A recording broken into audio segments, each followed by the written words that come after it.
ગયા વખતે આપણે 41 શ્લોક સુધી જોયું હતું ને. થોડું વિહંગાવલોકન કરી લે. 29 થી 41 જોયા. એમાં ઉદ્ધવજી શ્રી યમુનાજીના તટ ઉપર એના વિદુરજીનો મેળાપ થાય છે. ત્યારે વિદુરજી છે એ બધાના કુશલ મંગલ પૂછે છે. એમાં સર્વપ્રથમ ભગવાનનું કુશલ મંગલ પૂછે છે અને ત્યાર પછી વસુદેવજીનું, ત્યાર પછી ભગવાનના પુત્ર પ્રદ્યુમ્ન, ત્યાર પછી રાજા વિશે પૂછે છે. 29 થી બાકી હતા ને? हाँ 29।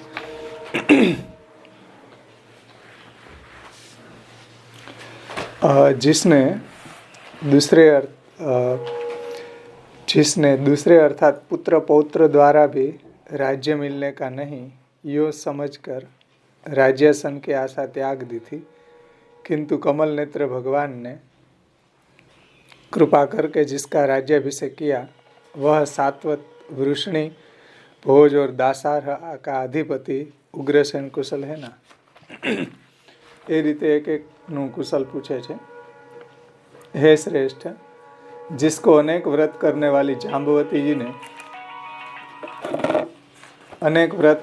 जाम्बवती जी ने जन्म दिया है और जिस देव कार्तिकेय को पहले अंबिका यानी पार्वती जी ने गर्भ में धारण किया है, उस हरि के समान उसका पुत्र रथियों का नायक सांब कुशल तो है ना. ત્યાર પછી હવે युयुधान सात्यकी ने पूछे छे. युयुधान भी जिसने अर्जुन से धनुर्विद्या का रहस्य प्राप्त किया है, जो गति सन्यासियों को भी नहीं मिलती, वैसी परम भक्ति रूपी भगवदी गति भगवत सेवा से सरलता से प्राप्त की है, वह युयुधान यानी कि सात्यकी कुशल तो है ना. ત્યાર પછી ભગવત ભક્તોના માટે પ્રશ્ન પૂછે છે अक्रूरजी. प्रेम के कारण अधीर बनकर जो श्री कृष्णचंद्र के चरणों से अंकित मार्ग की रज में लोटपोट हो रहे हैं और जिसने भगवान की शरण ले ली है, इस कारण ही वह बुद्ध कहा गया है. એટલે बुद्धिमान डाह्यो. अनमी यानी कि निरोगी है, वो निरोगी है ना अक्रूर जी, अर्थात जो पाप रहित है, ऐसा सफल्क का पुत्र अक्रूर जी कुशल तो है ना.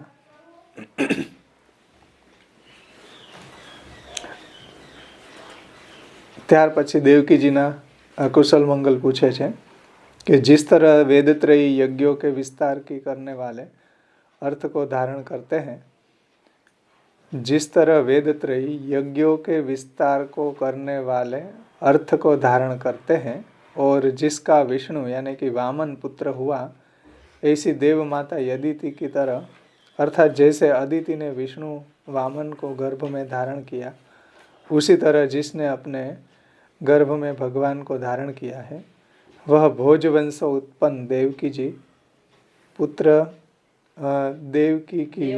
देवक की पुत्री देवकी कुशल है ना.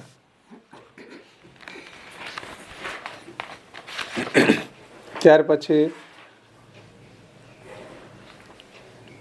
અનિરુદ્ધના સંદર્ભમાં પૂછે છે.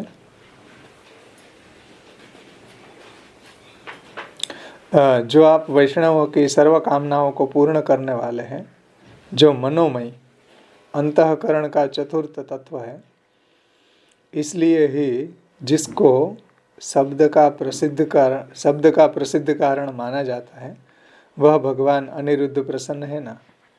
એટલે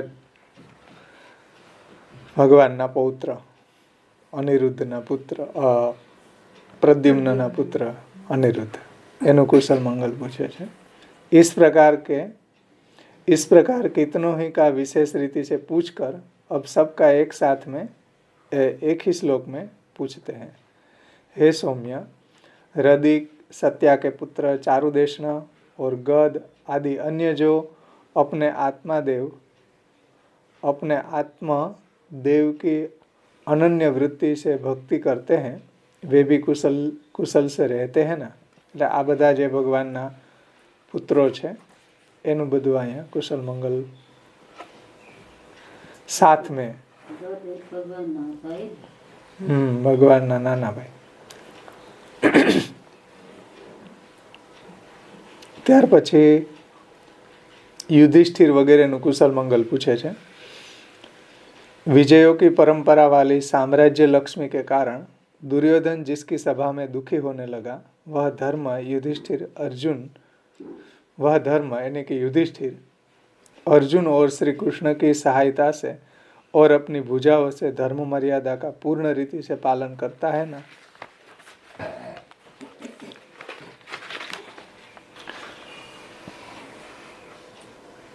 ત્યાર પછી ભીમને પૂછે છે युधिष्ठिर પછી, गदा को अनेक प्रकार फिराने वाले जिस भीम के चरण प्रहार को कठिन भूमि भी सहन नहीं कर सकती थी, और जो भीम अपराधी के अपराधों को सर्पवत क्षमा नहीं करता है, उस भीम ने बहुत समय से विचारित वैर का त्याग किया है वा नहीं.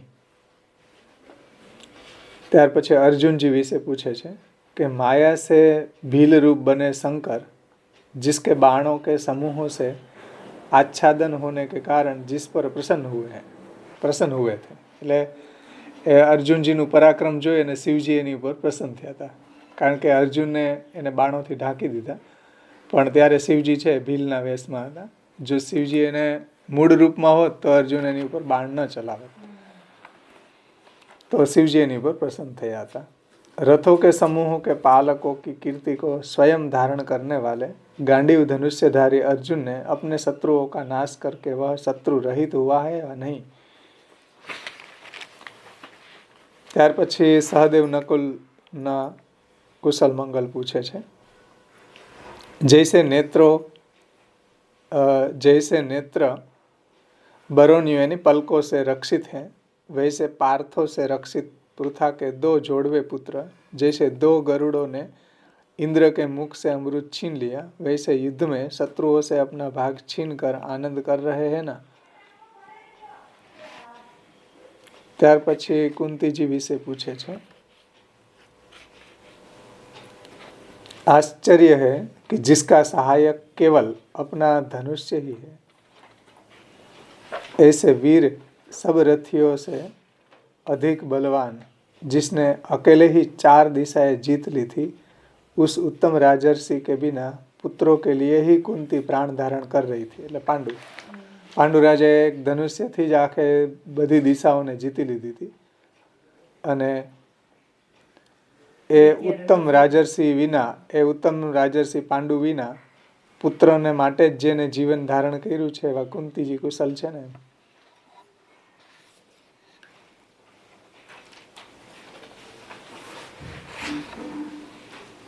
ત્યાર પછી विदुर जी ने अपने प्रेमियों के विषय में पूछा. अब द्वेषियों के वृत्तांत पूछते हैं. જે બધા વિરોધીઓ હતા, જે અભક્તો હતા, દ્વેષીઓ હતા ભગવાનના અને ભક્તોના, એ બધા એનો કુશલ મંગલ નથી પૂછતા, પણ એ લોકોનો શોક કરે છે, ધૃતરાષ્ટ્ર વગેરેનો.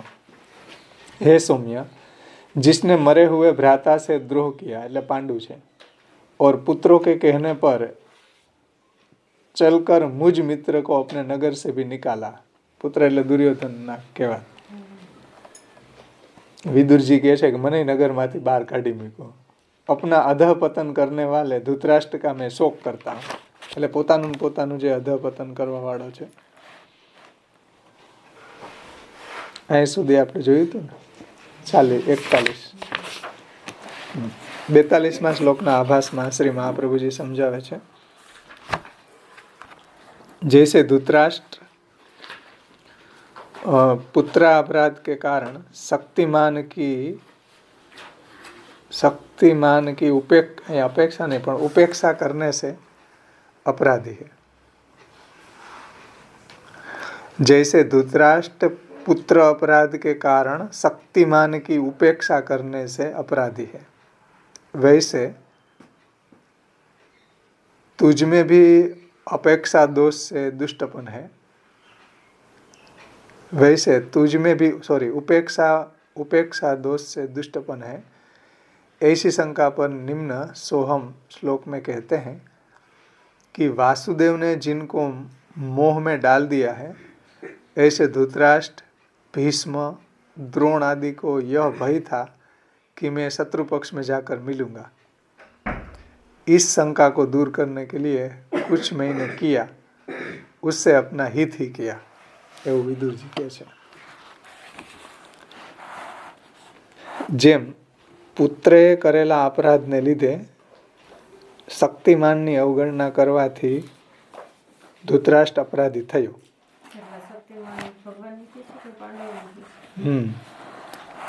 પાંડવોને, ભગવાનને, આ ભીમને બધા જૈસે પુત્રએ કરેલા અપરાધને લીધે શક્તિમાનની અવગણના કરવાથી ધૃતરાષ્ટ્ર અપરાધી થયો, એવી રીતના તું પણ અવગણનાના દોષથી દુષ્ટ થયેલો। વિદુરજી એટલે શંકા છે એમ। એટલે જેમ ધૃતરાષ્ટ્ર જે છે એ શક્તિમાનની અવગણના કરવાથી અપરાધી થયો, એમ તું પણ અવગણના, કારણ કે વિદુરજી રહ્યા તો નથી ને એના પક્ષમાં। હા, એ ત્યાંથી નહીં તો વચ્ચેથી એ બેમાંથી એકેયના પક્ષમાં ન રહ્યા। એટલે કદાચ કોઈ એવી શંકા કરે કે ભાઈ જેમ ધૃતરાષ્ટ્રે અવગણના કરી શક્તિમાનોની, એમ તે પણ તું પણ અવગણનાના દોષથી દુષ્ટ થયેલો છે, એવી શંકા થાય। આ શંકા થાય તો એના જવાબમાં વિદુરજી કહે છે કે વાસુદેવે મોહ પમાડેલા ધૃતરાષ્ટ્ર, ભીષ્મ, દ્રોણ વગેરેને હું સામા પક્ષનો છું એવી શંકા થવાથી, એટલે એને એવું હતું દુર્યોધનને કે ધૃતરાષ્ટ્રને કે આ વિદુરજી છે પાંડવના પક્ષના છે, પણ હકીકતમાં એ કોઈના પક્ષના નહોતો। એ તો તીર્થયાત્રાએ નીકળી ગયા, યુદ્ધમાં ક્યાંય ભાગ જ નથી લીધો। એટલે મેં મારું જીત કરેલું છે એમ નીચેના શ્લોકથી વિદુરજી કહે છે।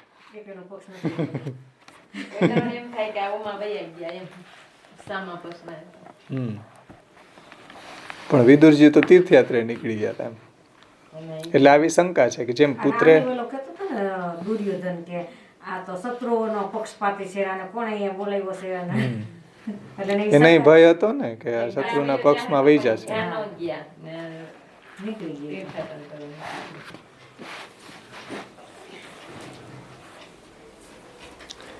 એમાં એ શંકાના સમાધાનમાં જે વિદુરજીએ જે કર્યું એનું હિત જ હતું, એમ નીચેના શ્લોકથી કહે છે। 42મો શ્લોક। સોહમ હરેર્મર્ત્ય વિડંબનેન, એક મિનિટ,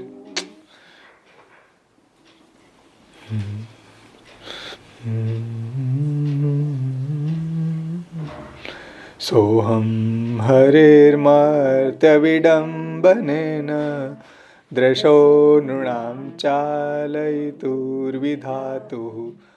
નાન્યોપલક્ષ્ય પદવીં પ્રસાદાત ચરામે પશ્ચન ગત વિસ્મયોત્ર। તેવો હું મનુષ્ય દેહના અનુકરણથી માણસોની દ્રષ્ટિને ભમાવનાર, વિધાતા એટલે હરિની કૃપાથી આ વિષયમાં વિસ્મય વિનાનો થઈને બીજાથી ઓળખાવ નહીં એ રીતે તેવો તેમના માર્ગને જોતો ફરું છું, એટલે ભગવાનના। 42મા શ્લોકમાં વિદુરજી કહે છે वह मैं मनुष्य आकृति के अनुकरण से मनुष्यों की दृष्टियों यानी कि चित्त वृत्तियों को भ्रमित कराने वाले विधाता हरि भगवान हरि की कृपा से इस विषय में विस्मय न होता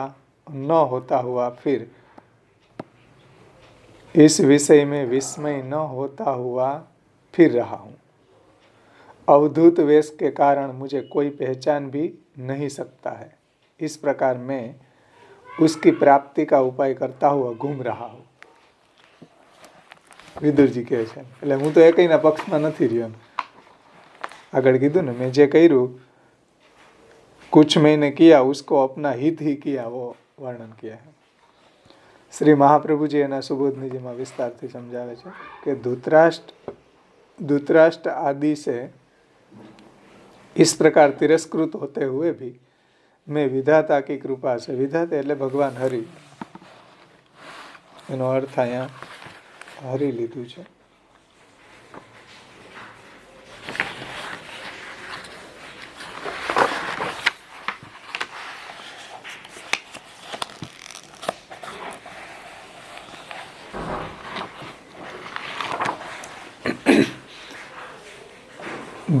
धृतराष्ट्र आदि से इस प्रकार तिरस्कृत होते हुए भी मैं विधाता की कृपा से विस्मित न होकर फिर रहा. એટલે ઉપર એમ કીધું કે હરિ ભગવાન की कृपा से इस विषय में विस्मित न होता हुआ फिर रहा.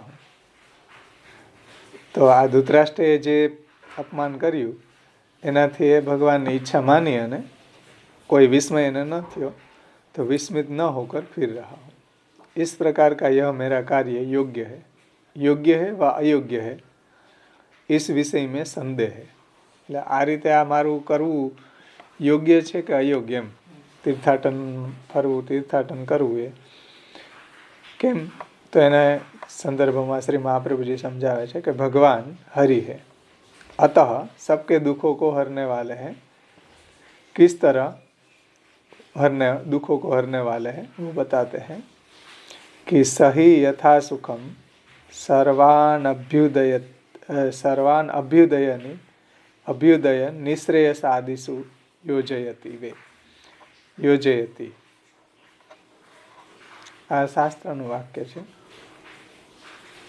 કે ભગવાન છે બધાનું નિશ્રેયસ અને અભ્યુદય કરે છે. भगवान ही सुखपूर्वक सबकी उन्नति एवं मोक्ष आदि हो એટલે અભ્યુદય એટલે સુખ અને શ્રેય આદિ. અભ્યુદય નિશ્રેયસ એટલે મોક્ષ. સહી યથા સુખમ સર્વાન અભ્યુદય નિશ્રેયસ આદિષુ યોજયતિ. એટલે ભગવાન કેવા છે જે બધાનું અભ્યુદય અને મોક્ષ કરનારા છે, કલ્યાણ કરનારા છે. એમાં અભ્યુદય આ લોકમાં મળે છે અને નિશ્રેયસ છે પરલોકનું ફલ છે, એટલે મોક્ષ. वे भगवान ही सुखपूर्वक सबकी उन्नति एवं मोक्ष आदि हो, इसलिए उनकी प्राप्ति के कर्म में लगा देते हैं, जिससे मनुष्य उनकी प्राप्ति करे.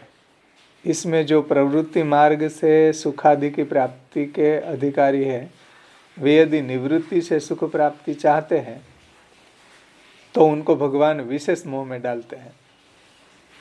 એટલે અહીંયા ભગવાન કેવા છે તો કે સુખ અને મોક્ષને પ્રદાન કરવાવાળા છે, અથવા સુખરૂપ અને મોક્ષરૂપ છે.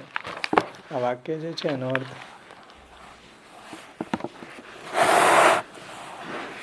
કે બધાને સુખ તેમજ મોક્ષ વગેરે પ્રાપ્ત કરાવે એવા ભગવાન છે. અહીં કીધું ને ભગવાન હરિ સર્વના દુઃખ હરનારા છે, કારણ કે બધાને સુખ તથા એને આબાદી એટલે મોક્ષ વગેરે પ્રાપ્ત કરાવે છે. એમાં જેવો પ્રવૃત્તિથી સુખ પ્રાપ્ત કરવાના અધિકારી હોય એ નિવૃત્તિથી સુખ પ્રાપ્ત કરવા ઈચ્છે તો એમને ભગવાન ઘણો મોહ ઉત્પન્ન કરે. મતલબ જે પ્રવૃત્તિ માર્ગની અંદર હોય, સકામ માર્ગ, કર્મ માર્ગ, અને એની અંદર જેના અધિકારી હોય ને એ જો નિવૃત્તિ માર્ગનું અનુસરણ કરે એટલે જ્ઞાન માર્ગ. નિવૃત્તિ માર્ગ એટલે વૈરાગ્ય, વિરક્તિનો માર્ગ, નિષ્કામ. આગળ આપણે આવ્યું હતું ને પ્રવૃત્તિ માર્ગ, નિવૃત્તિ માર્ગ, ચતુશ્લોકીમાં. તો જે લોકો પ્રવૃત્તિ માર્ગના અધિકારી હોય એ જો નિવૃત્તિ માર્ગ ઉપર ચાલે તો એને મોહ થાય. જે લોકો પ્રવૃત્તિથી સુખ પ્રાપ્ત કરવાના અધિકારી હોય એ નિવૃત્તિથી સુખ પ્રાપ્ત કરવા ઈચ્છે તો એમને ભગવાન ઘણો મોહ ઉત્પન્ન કરે છે. મતલબ જેનો અધિકારી હોય એ રસ્તે ચાલે તો એને કોઈ પ્રોબ્લેમ નથી, એમ નહીતર એને મોહ થાય. મનુષ્યોના સંબંધો વાળો જે મર્ત્ય એની કી દેહ તેનું વિડંબનેન એટલે અનુકરણ કરીને મોહ ઉત્પન્ન કરે છે. એટલે મનુષ્યના સન્મનુષ્ય રૂપ ધારણ કરીને એને સન્મનુષ્ય રૂપ દેહ ધારણ કરી એનું અનુકરણ કરી અને મોહ ઉત્પન્ન કરે છે. અથવા કરીને બીજો અર્થ એ રીતે કરે છે કે મનુષ્યોના વિધાતા મોહ ઉત્પન્ન કરે છે. કપટથી મનુષ્ય દેહ ધારણ કરવાની ક્રિયાથી માણસોની દ્રષ્ટિને ભમાવે છે. જો તે ઘણો મોહ ઉત્પન્ન ન કરે તો તે મનુષ્યોની સૃષ્ટિ કેમ કરે? એવો પ્રશ્ન થાય તો એના જવાબમાં કહે છે કે વારંવાર સૃષ્ટિ કરવા માટે તેમને ઘણો મોહ કરે છે, એવો અહીંયા તાત્પર્ય છે. એટલે વિદુરજી અહીંયા પોતે જે રસ્તે ચાલ્યા છે એ યોગ્ય છે કે નહીં એના વિશે કહે છે. પ્રવૃત્તિ માર્ગ, કારણ કે પ્રવૃત્તિ માર્ગનો અધિકારી જો નિવૃત્તિ માર્ગ ઉપર ચાલે તો એને મોહ થાય. નિવૃત્તિ માર્ગનો અધિકારી પ્રવૃત્તિ માર્ગ ઉપર ચાલે તો મોહ થાય એમ. એટલે અહીંયા કહે છે कि इसलिए उनकी प्राप्ति के कर्मों में लगा देते हैं जिससे मनुष्य उनकी प्राप्ति करे. इनमें जो प्रवृत्ति मार्ग से सुखादि की प्राप्ति के अधिकारी है वे यदि निवृत्ति के सुख प्राप्ति चाहते हो वे यदि निवृत्ति मार्ग से सुख प्राप्ति चाहते हो तो उसको भगवान विशेष मोह में डालते हैं. कैसे डालते हैं? तो वह बताते हैं कि मनुष्यों सी देह का अनुकरण करके, એટલે ભગવાન સન્મનુષ્યાકૃતિ રૂપ ધારણ કરીને મનુષ્યના જેવી મનુષ્યો કી સી દેહ કા અનુકરણ, મનુષ્યના જેવો દેહ ધારણ કરીને એનું અનુકરણ કરે છે. અર્થાત आपकी आकृति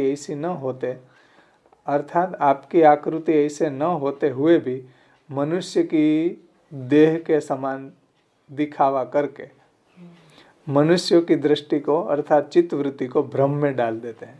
એટલે આપ એવા છે નહીં, આપણા જેવા કોઈ પ્રાકૃત મનુષ્ય નથી ભગવાન, પણ મનુષ્યાકૃતિ રૂપ ધારણ કરી અને બધા મનુષ્યોને મોહમાં નાખી દે એમ.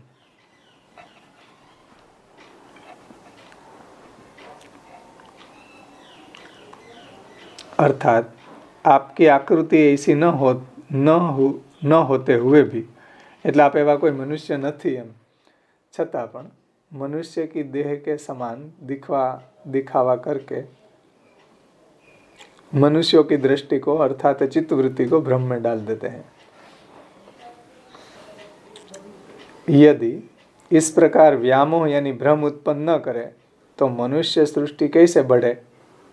नहींतर तो बधाई जो मोह न करे तो बधाईने मुक्ति मળી જાય, તો પછી મનુષ્ય સૃષ્ટિ કેવી રીતના વધે? फिर सृष्टि होती रही, इसलिए इसको भ्रम में भ्रमाते हैं. એટલે વારંવાર એવો મોહ થાય અને એનો ઉદ્ધાર ન થાય એટલે પ્રાકૃતાનુર્કૃતિર્વ્યાજ્ય મોહિતાસુર માનુષ એ ન્યાયથી એને ભમાવતા रहे, मोह करावता रहे. जैसे भगवान को कोई पहचानता या जानता नहीं है वैसे ही मुझे भी इस कृत्रिम बनावटी वेश के कारण कोई नहीं पहचानता है. विदुर जी કહે છે એવી જેમ ભગવાનના સ્વરૂપને કોઈ જાણી નથી શકતું એમ હું પણ એવો બનાવટી વેશ ધારણ કર્યો એટલે મારા સ્વરૂપને પણ કોઈ ઓળખી ન શકે એમ. इस कारण ही समझा जा सकता है कि प्रभु की मुझ पर कृपा है. એ કારણથી અહીંયા સમજી શકાય કે ભગવાનની મારી ઉપર કૃપા છે. और मुझे विस्मय नहीं होता है, અને મને વિસ્મય નથી થતો એ એમ બતાવે છે કે ભગવાનની મારી ઉપર કૃપા છે. નહીતર સામાન્ય મનુષ્યોને ભગવાન છે એ કેવા લાગે? સન્મનુષ્યાકૃતિ રૂપ એના જેવા પોતાના જેવા જ કોઈ મનુષ્ય લાગે એમ. પણ વિદુરજી છે એ ભગવાનના સ્વરૂપને જાણે છે અને એને મોહ નથી થયો એટલે એ કહે છે કે મારી ઉપર ભગવાનની કૃપા છે. मुझे विस्मय नहीं होता है, इससे उनकी कृपा भीतर की है यो निश्चय होता है. એટલે ભગવાને અંદર કૃપા મારી ઉપર કરી છે ભીતર, કારણ કે તો જ આ રીતે મને મોહ ન થાય એમ. એટલે મારી ઉપર એવી ભગવાનની વિશેષ કૃપા છે એટલે મને મોહ નથી થયો.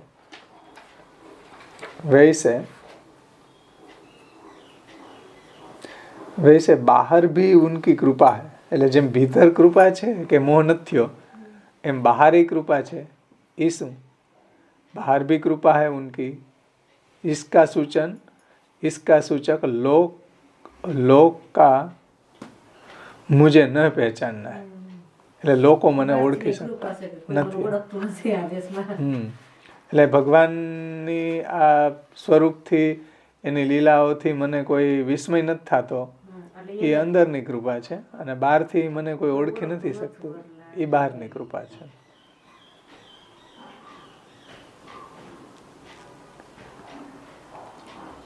हाँ, तो वैसे बाहर भी उसकी कृपा है जिसका सूचन लोक का मुझे न पहचानना है.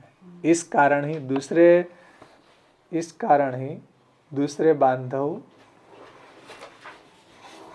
गए.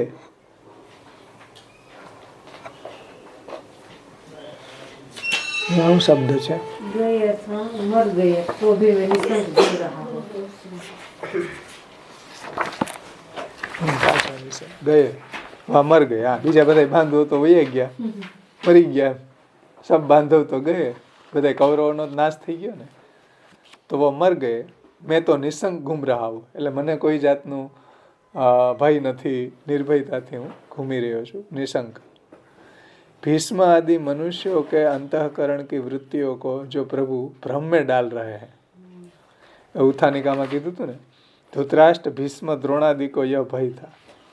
એટલે આ લોકો ભય ભ્રમિત થઈ ગયા હતા. ભીષ્મ આદि એટલે દ્રોણ, ભીષ્મ વગેરે. तो भीष्म आदि मनुष्यों के अंतःकरण की वृत्तियों को जो प्रभु भ्रम में डाल रहे हैं, उन प्रभु की कृपा से मेरा अहंकार नष्ट हो गया है.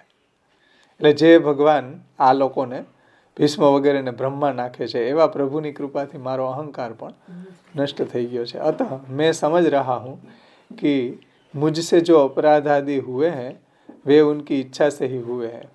अतः એટલે મેં જે આ કીધું ને, અને ધૃતરાષ્ટ્રને ઓલાને માઠું લાગી ગયું અને એને કટુવચન કીધા, તો મેં જે કાંઈ કર્યું છે એ ભગવાનની ઈચ્છાથી કર્યું છે. કારણ કે વૈરાગ્ય હેતુ, પુરુષોત્તમ સહસ્ત્ર નામનું આપણે નામ જોઈ લીધું હતું કે ભાઈ ભગવાનની જ ઈચ્છા એવી હતી. वैराग्य हेतु तीर्थात्मा सर्वतीर्थ फलप्रद. जो अपराध आदि हुए हैं वो उनकी इच्छा से ही हुए हैं. अतः चिंता रहित होकर उनकी इच्छा मानता हुआ, એટલે પ્રભુની ઈચ્છા માનતા हुआ, निरभिमानी हो उनकी प्राप्ति का उपाय तीर्थाटन भी उनकी इच्छा से ही कर रहा हूँ.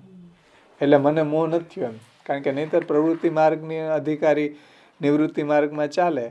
કારણ કે વિદુરજી જે છે તીર્થાટનનો પ્રકાર કરે છે, એ તો આમ નિવૃત્તિ જેવો જ છે ને એમ. કારણ કે એને મોહ પમાડે એમ.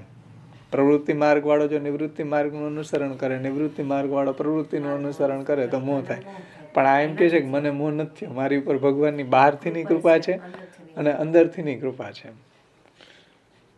અને ઓલા લોકો જે છે ભીષ્મ વગેરે, એને પણ અંતઃકરણની વૃત્તિઓથી એને પ્રભુએ ભ્રમ પમાડ્યો. પણ મને તો પ્રભુની કૃપાથી એવો ભ્રમ નથી થયો અને મારો અહંકાર એ દૂર થયો છે. ઓર આ જે બન્યું પ્રસંગ કે મેં એને સાચું કીધું, એમાં એને માઠું લાગી ગયું, એ પણ પ્રભુની ઈચ્છા જ હતી એમ. અને અત્યારે પણ હું જે તીર્થાટન કરી રહ્યો છું એ ભગવાનની ઈચ્છાથી જ કરી રહ્યો છે. એટલે મારી ઉપર પ્રભુની કૃપા છે, એવું અહીંયા તાત્પર્ય સમજવાનું. નહીતર આ તીર્થાટનના અધિકારી કેવી રીતના થાય એમ, પ્રવૃત્તિ માર્ગ અને નિવૃત્તિ માર્ગ અહીં જે બતાવ્યો ને. કારણ કે વિદુરજી છે એ તો દાસી પુત્ર છે, સમજો. એટલે એ અહીં વિવેચના કરે છે પ્રવૃત્તિ માર્ગની, નિવૃત્તિ માર્ગની. જ્ઞાન માર્ગના અધિકારી ત્રૈવર્ણિકોનો છે. કર્મ માર્ગ અને જ્ઞાન માર્ગનો અધિકાર ત્રૈવર્ણિકોનો જ છે. વૈદિક, કારણ કે કર્મ માર્ગ ને જ્ઞાન માર્ગ વેદની અંદર વર્ણિત છે. પુરાણો જે છે એ ભક્તિને આમ તો જોઈ તો ક્ષત્રિય ને ન્યાના કેવી પ્રગટ થયેલા કે દાસી પુત્ર એટલે ક્ષત્રિય મનાવે. દાસી પુત્ર જ હતા ને, એટલે તો એને નાય પાડી દીધી. એને તો નાય પાડી દીધી રાજ્ય કરવાની. કે નહીં શાસ્ત્રમાં બધા એ સ્ત્રીઓની પાછળથી ખબર ઓળખાણ થાય કે આ જાતિના એમ. દાસીને ઓમ તો નહીં તરફ આ ક્ષત્રિયોને જીનમાં કહેવાય ને એ માં દાસી હતી તો દાસી પુત્ર થઈ ગયો. કર્ણ છે તો એ દાસી પુત્ર થઈ ગયો. અને અત્યારે લોકમાં આપણે જોઈએ તો પિતાના એંગલથી આવે છે એને જેવા હોય આમ બધી બાયું લઈ આવે તો એ તો કેવાય વરણ્યું હોય. હા તો પિતાનું નામ લાગે ગમે એ જ્ઞાન તો અહીંયા આવે તો પટેલ થઈ જાય. તો આપણે કરી દે, બાકી શાસ્ત્રના એંગલથી તો એ ભ્રષ્ટ જ કહેવાય, વર્ણશંકર કહેવાય. સ્પષ્ટ શાસ્ત્ર આજ્ઞા કરે કે વર્ણશંકર કહેવાય. તમે બીજી ગમે એ કાસ્ટની છોકરીને પરણો એટલે વર્ણશંકર સંતતિ પેદા થાય. એ કોઈ બી કાર્યની અંદર છે ને એ શાસ્ત્રી કોઈ કર્મમાં એ લાયક ન રહે, અને એના કોઈ સંસ્કારમાં શાસ્ત્રી શ્લોક પણ ન ઉચ્ચારે. શાસ્ત્રોક્ત પાપ છે. વર્ણશંકર કોઈ સંસ્કારને લાયક જ ન કહેવાય શાસ્ત્રના એંગલથી. લૌકિકની રીતે આ ઓળખાણ માટે છે. પાછળ કુટુંબનું નામ આપણી માન્યતાથી. બાકી શાસ્ત્ર તો ને વર્ણશંકર કે જે હતા સૂત. બાકી લોકમાં તો એવું જ હાલે છે ને જો. મારે પણ ઓળખાણ એટલે શાસ્ત્રોક્ત નથી ને, લોકમાં હાલતું એ બધું શાસ્ત્રોક્ત થોડું હોય. અને લોકમાં હાલવા માટે સમજી લો લોકમાં તો ઘણું અંબક હાલે શાસ્ત્રમાં એમ છે તો ઈ કોઈ આપણે પટેલ હોય તો એને હાવલકી વરણને લઈ આવ્યો હોય તો એને એમ હલકું થઈ જવું જોઈએ. બ્રાહ્મણ ક્ષુદ્ર આયરે શયન કરે તો બ્રાહ્મણ શુદ્ર થઈ જાય, ઈ તો વાત થઈ. એનું બ્રાહ્મણત્વ નષ્ટ થઈ જાય, એના બ્રાહ્મણ દેવતા એમાંથી અપગમન કરી જાય. શુદ્રાણમાં જો એ પુત્ર ઉત્પન્ન કરે તો પતિત, એની હારે શયન કરે તો પતિત થાય. આપણે પેલા હતા ને એ ભાગવત હાવ એટલું જૂનું હતું ને, અમે નાના હતા તે મીઠીમાં એ વચાવી દીધું. પછી ત્યાં બધા પેલું થાય ત્યારે ભાગવત सर्व प्रकार समर्थ परमेश्वर ने कौरवों की उपेक्षा क्यों की, इसका उत्तर आगे के श्लोक में कहते हैं. એટલે ભગવાન તો સર્વ સમર્થ હતા, એમ ભગવાને એને હૈણા કેમ નહીં? ભગવાન તો સર્વ સમર્થ હતા, છતાં પણ આવા દુષ્ટ કૌરવોને ઉપેક્ષા કેમ કરી? આવો પ્રશ્ન થાય તો એના જવાબમાં આગળ કહે છે 43મો શ્લોક. સર્વ પ્રકારની સર્વ કરવાની શક્તિવાળા પરમેશ્વરે કૌરવોના અપરાધની કેમ ઉપેક્ષા કરી? એવી શંકાના સમાધાનમાં નીચેનો શ્લોક કહે છે 43મો. નૂનમ નૃપાણામ ત્રિમદોત્પથાનામ મહિમ મુહુશ્ચાલયતા ચ ભૂમિ વધાત પ્રપન્નાર્તિજીર્ષયેશો અપ્યુપેક્ષતાગમ ભગવાન કરુણામ. ખરેખર 3 મદને લીધે અવળે રસ્તે જનારા અને ભૂમિને વારંવાર સૈન્યોથી કંપાવતા રાજાઓનો વધ કરીને શરણ આવેલાઓનું દુઃખ હરવાની ઈચ્છાથી ભગવાન શક્તિમાન હોવા છતાંય કૌરવોના અપરાધની ઉપેક્ષા કરી.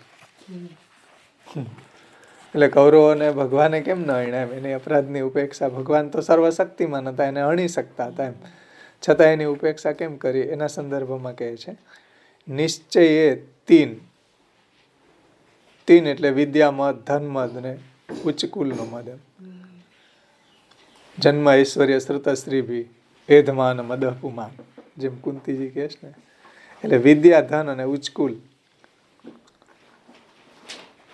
निश्चय से 3 मदों के कारण उल्टे मार्ग पर चलने वाले, भूमि को बार बार सैन्यों से कंपायमान करने वाले राजाओं का वध, शरणागतों को दुखों को हरण करने की इच्छा वाले भगवान ने शक्तिमान होते हुए भी कौरवों के दुखों की उपेक्षा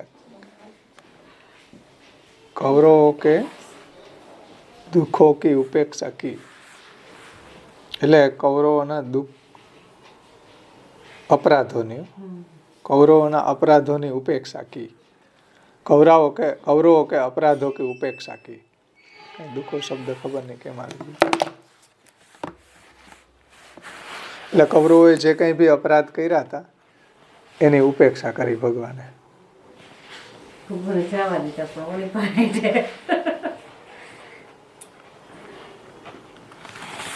શ્રી મહાપ્રભુજીના સુબોધની જેમાં સમજાવે છે, હાલાકી ભગવાન દુષ્ટો કે નાશાર્થી અવતરે હે, એટલે ભગવાન આમ તો આ દુષ્ટ લોકોનો સંહાર કરવા માટે એક પ્રાગટ્યનું અવાંતર પ્રયોજન છે, तो भी दुर्योधन आदि को न मारा। इसका कारण यह है कि शरणागत जो भीम आदि है उसकी प्रतिज्ञा पूर्ण करना है। એટલે ભીમ વગેરે જે પ્રતિજ્ઞા કરી હતી અર્જુને, એની પ્રતિજ્ઞાને પૂર્ણ કરવા માટે ભગવાને એને એના દ્વારા અણાવ્યા, પોતે ન અણાવ્યા. કારણ કે ભગવાન છે એ શરણાગતોની મનોરથને પૂર્ણ કરે. તો લોક में 3 प्रसिद्ध मद है, विद्या मद, धन मद और कुटुंब मद. એટલે વિદ્યા મદ, ધન મદ અને उच्च कुल नो मद है.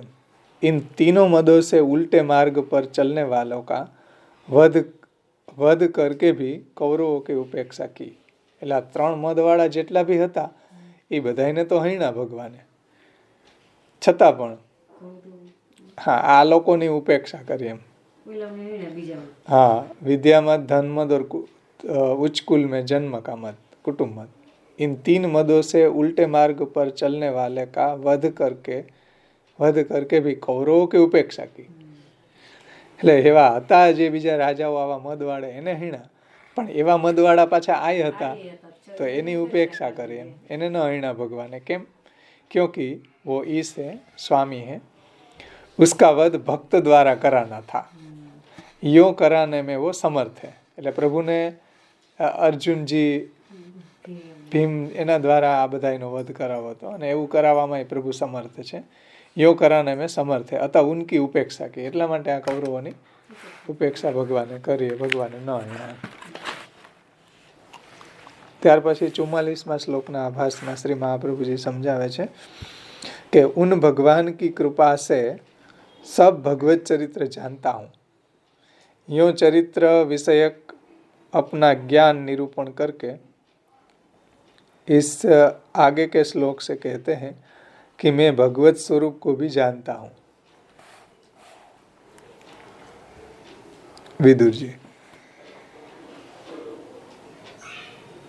એવી રીતના ભગવાનની કૃપાથી તેમનું બધું ચરિત્ર હું જાણું છું એમ. એટલે બધી આ ખબર છે ભગવાને પાંડવોની અંદર પોતાનું એવું સામર્થ્ય સ્થાપિત કરીને આ બધા કૌરવોના હીણા એની ઈચ્છા, એના મન જે ભીમની પ્રતિજ્ઞા હતી અર્જુનની, એને પાલન કરવા માટે ભગવાને ઓલા કૌરવોની ઉપેક્ષા કરી.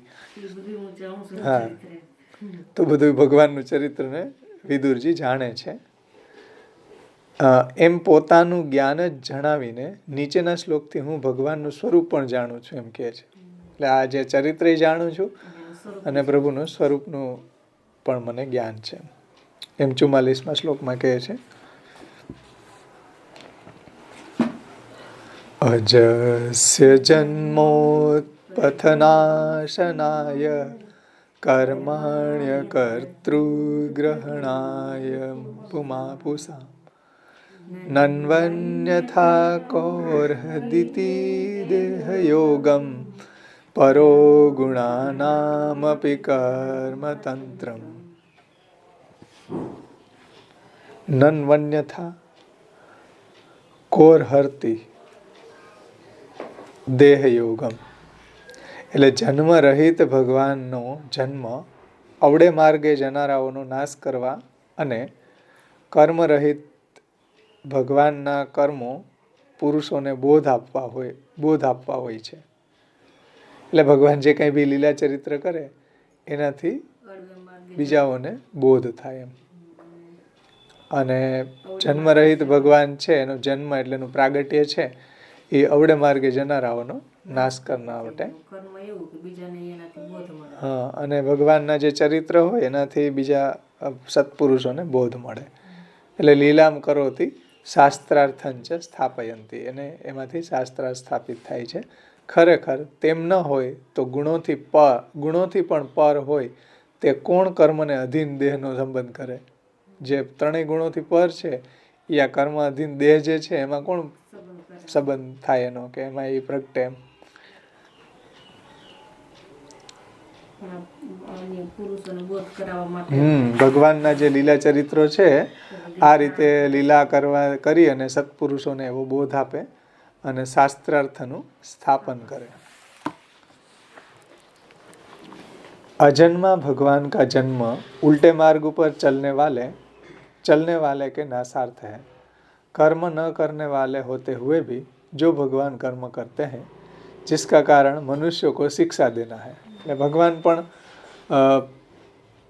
સવારમાં વહેલા દ્વારકાની અંદર દિનચર્યા આવે કે સવારમાં વહેલા ઉઠી જતા, સ્નાન સંધ્યા કરતા,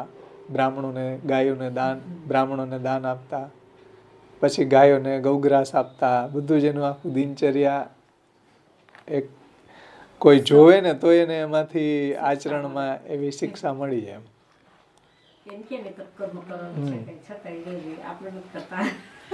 વહેલા ઉઠી જતા બ્રહ્મ મુહૂર્તમાં ઠાકોરજી. પટરાણીઓ ન ગમતું વહેલા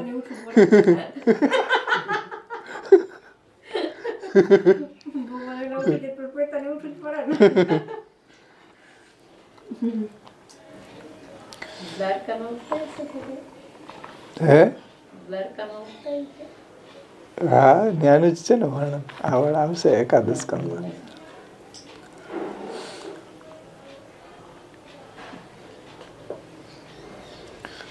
जिसका कारण अजन्मा भगवान का जन्म उल्टे मार्ग पर चलने वाले के नासार्थ है. कर्म न करने वाला होते हुए भी जो भगवान कर्म करते हैं इसका कारण मनुष्य को शिक्षा देना है. એટલે લોકને શિક્ષા પ્રાપ્ત થાય એટલા માટે અતિથિ આવે, નારદજી આવે તો એના પૂજન કરે, એનું ચરણ પ્રક્ષાલન કરે, ચરણામૃત લે અને ફૂલની માલા ધરાવે. પટરાણીઓને કે તમે પંખો કરો હાલો, અતિથિનું પૂજન આમ કર્યું. હા, તો એ એક ગૃહસ્થીનો ધર્મ છે એ બતાડ્યો ભગવાને. સમર્થ હોવા છતાંય એ ગૃહસ્થીનું આ રીતે પૂજન કરવું જોઈએ, ગૃહસ્થીએ આ રીતે પોતાનો ધર્મનું પાલન કરવું જોઈએ. અને ભક્ત આવે તો વિશેષ પૂજન કરતા, જેથી કરીને ભક્તનો મહિમા વધે.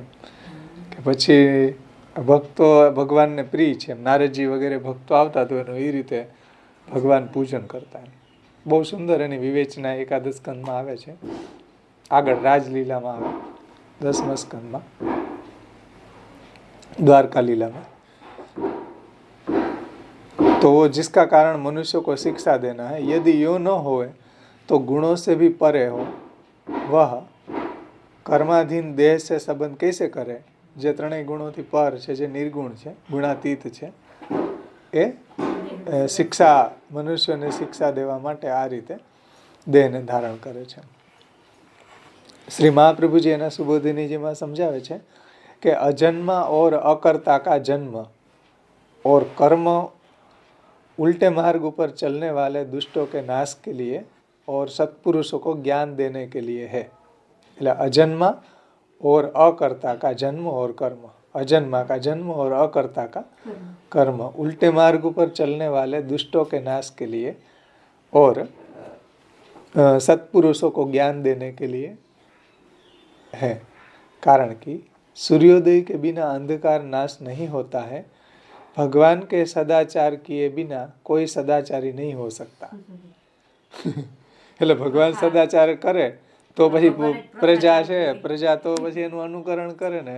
રાજા જ ગિલિન્ડર થઈ જાય અને જો શાસ્ત્રી કર્તવ્યોનું પાલનથી એ વિમુખ થાય તો પ્રજા પછી એવી ગિલિન્ડર થઈ જાય. એટલે બધા રાજાઓ છે એને તો બહુ ધ્યાન રાખવું પડે. સામાન્ય પબ્લિક કદાચ હજી એવું કાર્ય કરે તો એનું કોઈ અનુકરણ ન કરે, પણ રાજાનું અનુકરણ તરત કરે. એટલે આપણા મહારાજો એનું અનુકરણ બધા તરત કરે. ઈ જો સેવા હાથે ન કરતા હોય, મુખ્ય ભીતરિયાઓ દ્વારા કરાવે તો પછી વૈષ્ણવ શું કરે કે આપણે તમાશા દેખો ને પૈસા ફેંકો. કે જોવું છે, જોવે જ છે એવું કે આ ધંધલ ઘરમાં ન કરાય. કારણ કે મહારાજો નથી કરતા, એ એરપોર્ટ ટુ એરપોર્ટ ફરે છે. આ અમેરિકાનો, લંડન ને ઓસ્ટ્રેલિયા કોણ વૈષ્ણવ કરે? મહારાજ કોઈ ઠાકોરજીની સેવા તનુવિત પોતાને ધનથી, પોતાના તનથી કરતો હોય તો શિષ્યોને બી પ્રેરણા મળે કે ભાઈ આખો દી સેવામાં રહે, ભગવત સ્મરણ ચિંતન કરે, તો શિષ્યોને એવી પ્રેરણા મળે. એમ જે આખો લીડર છે એની પાછળ કેટલા બધા લીડ થઈ રહ્યા છે, તો એને તો બહુ જ ધ્યાન રાખવું જોઈએ. કારણ કે એ થોડું પણ વિપરીત આચરણ કરે તો પછી તું ડાલ ડાલ મેં પાત પાત, તો શિષ્યો પાછા ગુરુ તિષ્ઠન મૂત્રથી, તો શિષ્ય ધાવન મૂત્રથી. શિષ્યો કઈ ઓછા નથી. તો ગુરુએ તો બહુ જવાબદારી છે સંપ્રદાયની. કારણ કે એ જેને ટેટસ મૂકી, ભગવાન એને જે ટેટસ ઉપર મૂક્યા છે ત્યાં તો એને બહુ ધ્યાન રાખવું પડે. નહીતર તસ્મા સ્થાનાશ્ચ નશ્યતિ ભક્તે ભાવે તું તિરસ્થો યથા દુષ્ટૈ સ્વકર્મભી અન્યથા ભાવમ આપન્ન તસ્મા સ્થાનાશ્ચ નશ્યતિ. એના સ્થાનથી ભ્રષ્ટ થાય. એમ જેમ ગંગાજીના કિનારે રહેલો જો ગંગાજીનો દુરુપયોગ કરે તો એના સ્થાનથી ભ્રષ્ટ થાય છે. એમ પુષ્ટિ સંપ્રદાયમાં આવીને જો એ વિપરીત આચરણ કરે, મહાપ્રભુજીના સિદ્ધાંત વિરુદ્ધ આચરણ કરે તો એનું પતન થાય. અને બીજાનું કરે એ નોખું, એનું તો થાય, અને એનું અનુકરણ કરવા વાળાનું થાય એ પાપ એને લાગે. અને એને કારણે જે અવળે રવાડે ચડ્યા એનું પાપ એને લાગે, કારણ કે એ લીડ કરવા વાળા છે. એટલે આ રાજાની તો બહુ રિસ્પોન્સિબિલિટી છે.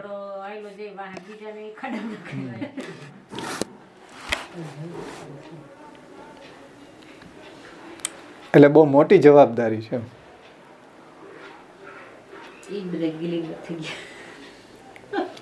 આ શાસ્ત્ર તો કે આટલા વખતનું હશે તો સુધી કઈ એમ ખોલું હોય તો ખબર પડે. એવો ટાઈમ જ ક્યાં કોઈ નહોતો હવેલી ખોલવામાં.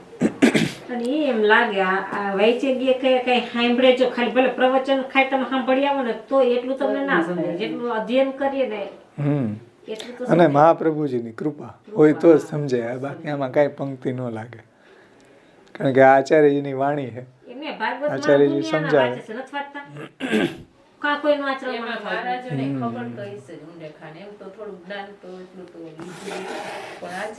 કાંઈ ન હોય. હવે હું અંગૂઠા જાપ હોય. હા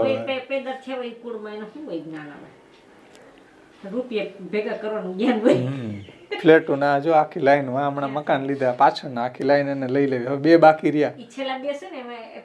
આગળ હમણાં 2 લીધા ને એમાં એને પાછું એનું આખું એનું કામ ચાલુ છે અત્યારે.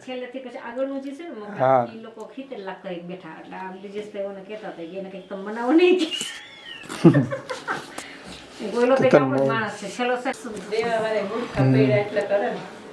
એ બધા આસુરી બધી જગ્યાએ છે.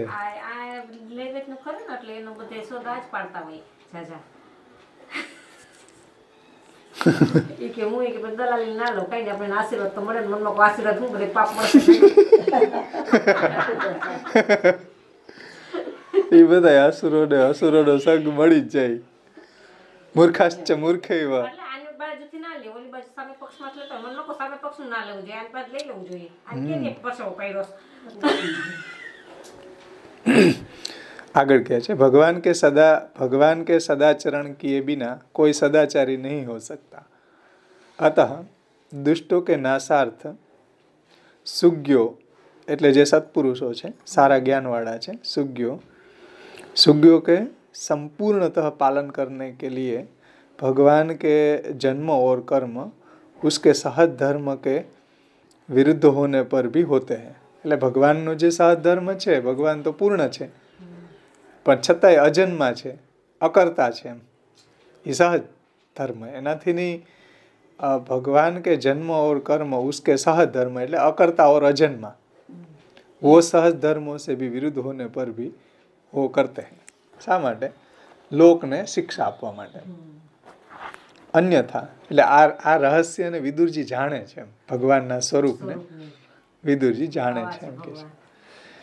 હા, એટલે એને મોહ નથી થયો। ટૂંકમાં જેને મોહ થયો એ પ્રભુના સાચા સ્વરૂપને ન જાણી શકે। अन्यथा जो भगवान कर्म की परतंत्रता से भगवान के जन्म और कर्म उनके सहज धर्म के विरुद्ध होने पर भी होते हैं। अन्यथा એટલે જો એવું ન હોય તો ભગવાન કર્મ की परतंत्रता से परे है, એટલે ભગવાન કોઈ કર્મથી પરતંત્ર નથી। એમ આપણે જેમ કર્મ વગર રહી ન શકીએ, કે આપણને જે ફરજિયાત લાદેલું છે બધું અધ્યાસ હોય, એવું કોઈ ભગવાન નથી. ભગવાન એવા નથી. ભગવાન તો એનાથી પરે છે, એને કોઈ કર્તવ્ય છે નહીં એમ. ભગવાન ગીતાજીમાં આ વાત અર્જુનજીને કહે છે કે હું મારે ત્રિલોકની અંદર કોઈ કરવા જેવું કંઈ નથી એમ, છતાંય હું કરું છું.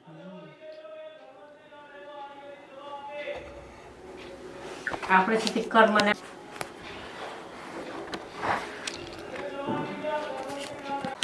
अन्यथा जो भगवान कर्म की परतंत्रता से परे हैं वह जन्म लेना कैसे स्वीकार करे? अपनी इच्छा से उत्पन्न की हुई देह में अग्नि की तरह भगवद आवेश है. अपनी ઈચ્છા से उत्पन्न की हुई देह में, એટલે ભગવાને તો પોતાની ઈચ્છાથી જ આ દેહને ધારણ કર્યો છે એમ. તો अपनी इच्छा से ही उत्पन्न की हुई देह में अग्नि की तरह भगवद आवेश है, એટલે અયો ગોલોક અન્યાય. वह साधारण सिद्धांत विदुर जी जानते हैं. जो गुणों से परे है वह गुण जनित कर्मों के अधीन कैसे रहे? એટલે જે ત્રણેય ગુણોથી પર છે, જે ગુણાતીત છે, નિર્ગુણ છે, એ કેવી રીતના આ બધા કર્મને અધીન હોય એવું કરે એમ? कैसे करे प्रश्न છે એમ. जो गुणों से परे है वह गुण जनित कर्मों के अधीन कैसे रहे? यो महती विलक्षणता सूचित की है. એટલે આ રીતે એક મોટી વિલક્ષણતા ભગવાનના સ્વરૂપ વિશે એને સૂચન કર્યું. એટલે ઉપર કીધું ને એના સ્વરૂપને અને ભગવાનના કર્મને જાણે છે. એ કીધું ને ઉત્થાનિકામાં, ભગવાન की कृपा से वो भगवत चरित्र जानता हूँ, यो भगवत विषयक अपना ज्ञान निरूपण कर रहे हैं. એટલે ભગવાનના વિષયક જ્ઞાન એ છે, એટલે સ્વરૂપને પણ જાણે છે અને ભગવાનના ચરિત્રને જાણે છે. ભગવાનના ચરિત્ર અને સ્વરૂપને બેને જાણે છે. એટલે એ વાત અહીં કહે છે. जो गुणों से परे है वह गुण जनित कर्मों के अधीन कैसे रहे? यो महती विलक्षणता सूचित की है. विदुर जी देह मात्र को कर्माधीन मानते हैं. जैसे सब काष्ठ अनित्य है, वैसे उसमें प्रविष्ट अग्नि का भी सूतराम अनित्य आविर्भाव होता है, यो भाव है. अर्थात जैसे स्त्री की देह पति के अधीन होते हुए भी पत्नी के जीव के ही अधीन है.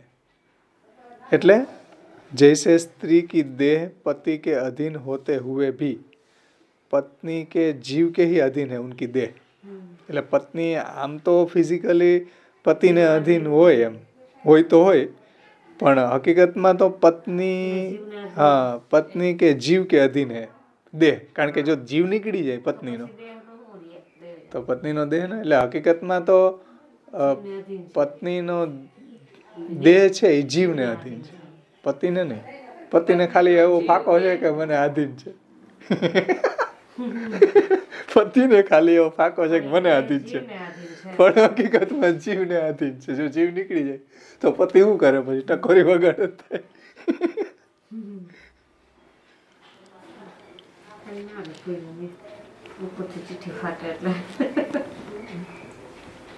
એટલે અહીં કહે છે કે વિદુરજી देह मात्र को कर्माधीन मानते हैं. जैसे सब काष्ठ अनित्य है, એટલે લાકડું, वैसे उसमें प्रविष्ट अग्नि का भी सूतराम એટલે વિશેષ રીતે અનિત્ય આવિર્ભાવ હોતા. એટલે કે લાકડાની અંદર જે અગ્નિ રહે ને છુપાયેલો છે, તો લાકડું અનિત્ય હોય તો અગ્નિ એવો જ હોય ને એની અંદર એમ. सूतराम એટલે વિશેષ રીતે.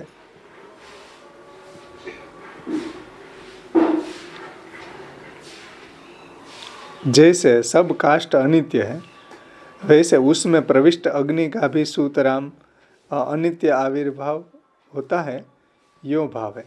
अथवा बीजो अर्थ करे कि जैसे स्त्री की देह पति के अधीन होते हुए भी पत्नी के जीव के ही अधीन है, वैसे ही ईश्वर स्वीकृत देह भी कर्माधीन है, यो किसी का मत है. એટલે કેટલાક લોકો એમ કહે છે કે ઈશ્વર સ્વીકૃત દેહ જે છે એ પણ કોઈ એના કોઈ કર્મોને અધીન છે. હકીકતમાં ભગવાન કોઈ એવા કોઈ કર્મોને અધીન નથી એમ. ભગવાનની દેહ કોઈ કર્મને અધીન નથી, ભગવાન અજન્મા છે એમ. આપણી દેહ જેમ કર્મને અધીન છે એવી રીતના ભગવાનની દેહ કોઈ કર્મને અધીન નથી એમ. વૈસે યહ વિદુરજી ભી માનતે હૈ, એટલે વિદુરજીનું એવું માનવું છે એમ. कितने का मत है वैसे ही ये विदुर जी भी मानते हैं. इस मत को उद्धव जी आगे दूषित करेंगे, એટલે એનું ખંડન કરશે. ઉદ્ધવજી એનું કેન્સલ કરશે કે નહીં, વિદુરજીની માન્યતા ખોટી છે. ભગવાનનો શ્રી વિગ્રહ છે એ કોઈ કર્મને અધીન નથી એમ. એને ઉદ્ધવજી ખંડન કરશે. આમાં નાનુલાલભાઈ એ રીતે સમજાવ્યું છે, એમાં થોડુંક નીચે કે ભગવાનની પોતાની ઈચ્છાથી જો હા પહેલેથી જ લઉં. જન્મ રહિત અને કર્મ રહિતના જન્મો અને કર્મો અવળે માર્ગે જનારા દુષ્ટોનો નાશ કરવા અને સારા પુરુષોને બોધ આપવા હોય છે. કારણ કે સૂર્ય ઉગ્યા વિના અંધકારનો નાશ થતો નથી અને ભગવાને ધર્મનું આચરણ કર્યા વિના કોઈ પણ ધર્મનું આચરણ કરતો નથી, એટલે બધા ઉશૃંખલ થઈ જાય. તેથી દુષ્ટોનો નાશ કરવા અને સત્પુરુષોનું સંપૂર્ણ રક્ષણ કરવા ભગવાનના જન્મો અને કર્મો એમના સ્વરૂપથી વિરુદ્ધ હોવા છતાં પણ થાય છે. જો એવું ન હોય તો કર્મને પરતંત્ર નથી એવા ભગવાન શા માટે પોતાના જન્મ કરે? કારણ કે ભગવાન તો કોઈ કર્મને પરતંત્ર નથી, ભગવાન તો સર્વતંત્ર સ્વતંત્ર છે. ભગવાનની પોતાની ઈચ્છાથી ઉત્પન્ન થયેલા દેહમાં અગ્નિની પેઠે ભગવાનનો આવેશ થાય છે. આ વિદુરજીનો સાધારણ મત વિદુર આ રીતે જાણે છે. એટલે હજી તો એને જ્ઞાન નથી થયું ને, હજી તો એ સર્ગ વિસર્ગ લીલા જ્યારે મૈત્રીજી પાસે સાંભળશે ને ત્યારે આ બધી વાતનો એને સમજ આવશે. સમજો આ વાત ધ્યાનથી. ભગવાનની પોતાની ઈચ્છાથી ઉત્પન્ન થયેલા દેહમાં અગ્નિની પેઠે ભગવાનનો આવેશ થાય છે, અયો ગોલક અન્યાયથી. એવો સાધારણ મત વિદુરજી જાણે છે. એટલું જાણે છે કે અયો ગોલક અન્યાયથી મતલબ કે અગ્નિની અંદર લોખંડનો ગોળો એમાં નાખે તો એની અંદર અગ્નિનો આવેશ થાય, એ રીતે અયો ગોલક અન્યાયથી. એવું વિદુરજીની સાધારણ માન્યતા છે. એટલે એ સાચું નથી, એ તો ઉદ્ધવજી આગળ સમજાવશે, મૈત્રેયજી જ્યારે બધું ભગવાનનું સ્વરૂપ સમજાવશે.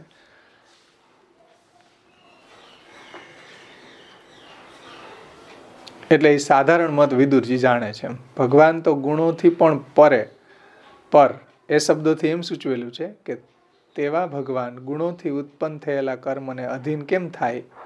ભગવાન તો ત્રણેય ગુણોથી પર છે, તો એવા ભગવાન ગુણોથી ઉત્પન્ન થયેલા કર્મને અધીન કેમ થાય એવો પ્રશ્ન થાય તો કહે છે કે વિદુરજી બધાએ દેહો કર્મને અધીન હોવાનું માને. એટલે વિદુરજીની માન્યતા એવી છે કે જેટલા બી દેહ સૃષ્ટિમાં છે એ બધા કર્મને અધીન છે, એમાં ભગવાન આવી જાય. તો એનો ભાવ એવો છે કે બધાએ કાષ્ટ અનિત્ય એટલે કે નાશને પાત્ર છે. તેથી એમાં પ્રવેશેલો અગ્નિ પણ એનાથી પણ વિશેષ અનિત્ય એટલે કે વિશેષ અનિત્ય આવિર્ભાવ વાળો એટલે કે વધારે નાશને પાત્ર છે. એટલે કાષ્ટ જેમ નાશને પાત્ર છે તો એમાં રહેલો અગ્નિ પણ એવો જ છે ને, એમ નાશને પાત્ર. કારણ કે જે વસ્તુની અંદર જે વસ્તુ રહેલી હોય, અગ્નિ તો કાષ્ટ મારીએ ને, એમ તો કાષ્ટ જો નાશને પાત્ર હોય તો અગ્નિ ક્યાં રહી એમ. એટલે એ તો એનાથી વિશેષ નાશને પાત્ર છે.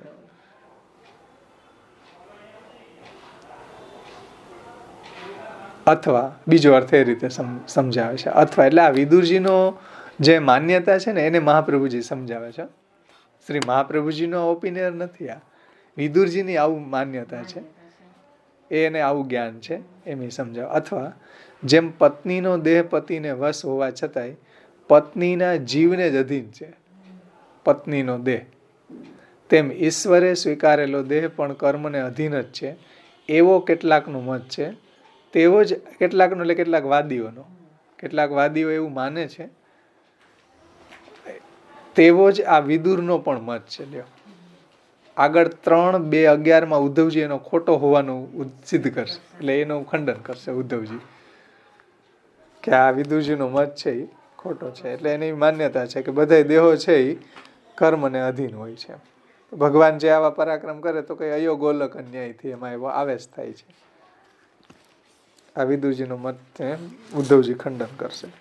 આગળ હવે લાસ્ટ શ્લોકને ઉત્થાનિક આભાસમાં શ્રી મહાપ્રભુજી સમજાવે છે કે इस प्रकार अपने को जितना ज्ञान था वह कहकर, એટલે જેટલું વિદુરજીને ભગવાનનું જ્ઞાન હતું એનું વર્ણન કરીને उससे अधिकारी देह के हेतुभूत वायु के संस्कार हो जाने का निरूपण करके એટલે આગળ આપણે જોયું હતું ને જલથી પેલા ભૂમિથી એનો સંસ્કાર, પછી તીર્થોના જલથી, સરસ્વતીના જલથી વગેરે, જલથી પછી ભગવદીઓના સંગથી, તેજથી, હવે અહીંયા આવ્યું કે વાયુથી એનો संस्कार। इस प्रकार अपने को जितना ज्ञान था वह कहकर उससे अधिकारी देह के हेतुभूत वायु के संस्कार हो जाने का निरूपण कर हृदयाकाश भी संस्कार वाला हो, जिसके लिए तस्य प्रपन्नाखिल श्लोक में भगवत चरित्र पूछते हैं। विदुर जी ઉદ્ધવજી ને પૂછે છે। એવી રીતના પોતાનું સર્વ જ્ઞાન જણાવીને તેનાથી અધિકારવાળા દેહના કારણ થયેલ વાયુનો સંસ્કાર થયેલો હોવાનું જણાવીને સંસ્કારવાળા આકાશની પ્રાપ્તિ થાય છે। હા, એમાં 1 નંબરની ફૂટનોટ છે। એમાં શ્રી પુરુષોત્તમજી સમજાવે છે કે ભગવાનના ચરિત્રના સ્મરણથી એટલે કે શ્રવણથી હૃદયરૂપી આકાશ સંસ્કાર વાળું થાય છે। એટલે વાયુ સુસંસ્કૃત થયો, હવે આકાશ એને આજે જ્ઞાન હતું ને એનાથી, આજે ભગવાનનું સ્વરૂપનું અને ચરિત્રનું જ્ઞાન હતું ને એનાથી વાયુનો સંસ્કાર થયો હોવાનું જણાવીને સંસ્કાર વાળા આકાશની પ્રાપ્તિ થાય છે। એટલે ભગવાનના ચરિત્રના સ્મરણથી, એટલે હવે ઉદ્ધવજી પાસેથી આ રીતે અથવા તો શ્રવણથી અથવા ભગવાનના સ્મરણથી હૃદયરૂપી આકાશ, કારણ કે ભગવાનનું સ્મરણ થાય તો હૃદય આકાશ એનું સંસ્કાર વાળું થાય, એટલા માટે આ વાત કહે છે। તે માટે નીચેના શ્લોકથી ભગવાનના ચરિત્ર સંબંધી પ્રશ્ન કરે છે કે જેથી કરી એનું હૃદય આકાશ પણ સંસ્કાર વાળું થાય।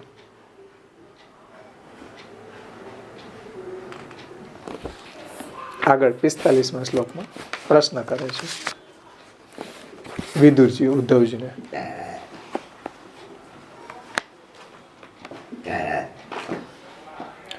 તસ્ય પ્રપન્નાખિલ લોકપાના મવસ્થિતાનામનુશાસને સ્વે અર્થાય જાતસ્ય યદુસ્વજસ્ય વાર્તા સખે કીર્તય તીર્થ કીર્તે।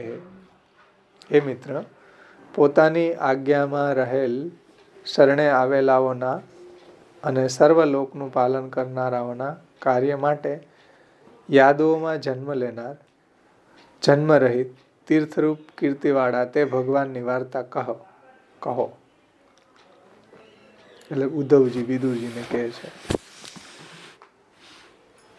કહો ને કહે।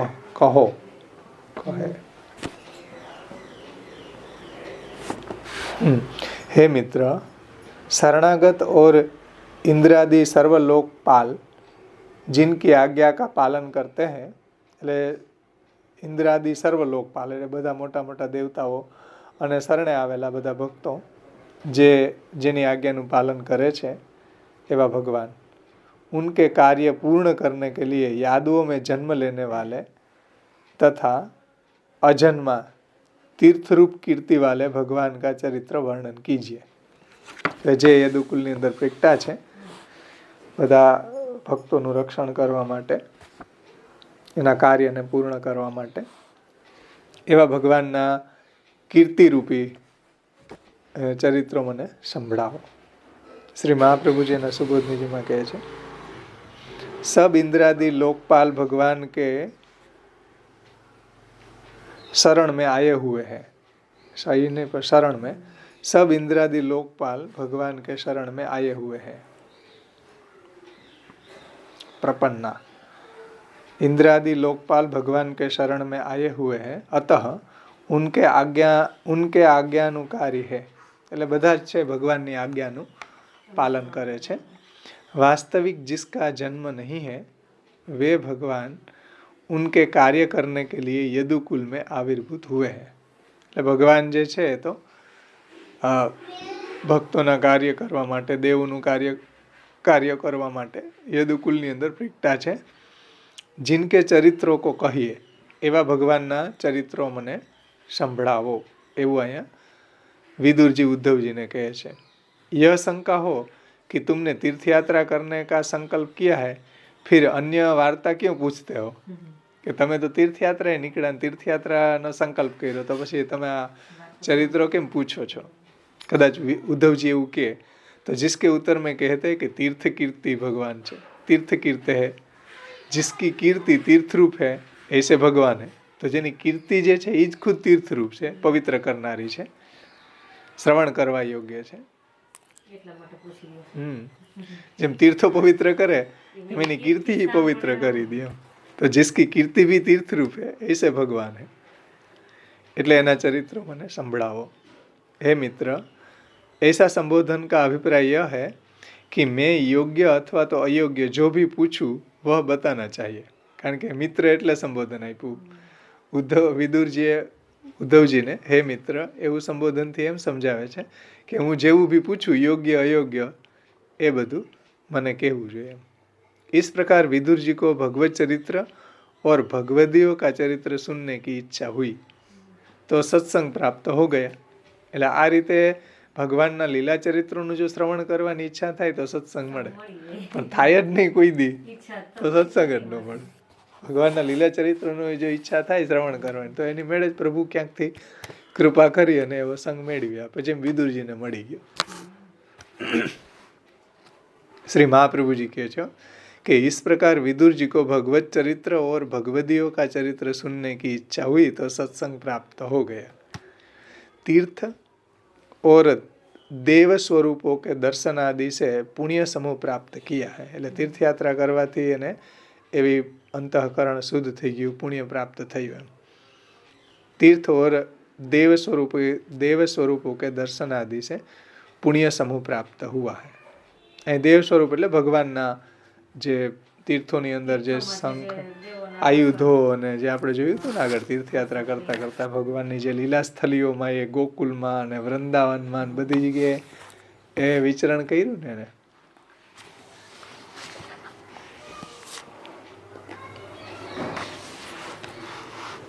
અને એ સિવાય બ્રાહ્મણોએ પ્રગટ કરેલા જે તીર્થો, દેવો છે, મંદિરો છે, એમાં ભગવાનના આયુધોથી અંકિત છે, જેનું દર્શનથી જ સ્મરણ થાય, એમ ચક્ર વગેરે. તો એવા તીર્થોથી વિદુરજી છે એ સંપન્ન થયા છે. એનું અહીં કહે છે કે એનાથી એનું અંતઃકરણ એ શુદ્ધ થઈ ગયું છે અને પુણ્ય પ્રાપ્ત કરેલા છે. तीर्थ और देव स्वरूपों के दर्शन आदि से पुण्य समूह प्राप्त किया है, योग्य देह प्राप्त करके अधिकारी बने हैं. એટલે આવો એને યોગ્ય ભગવાનના ચરિત્રો શ્રવણ કરવા યોગ્ય એનો દેહ પ્રાપ્ત થઈ ગયો. इसी प्रकार જો દેહ ન હોય તોય ન કરી શકે.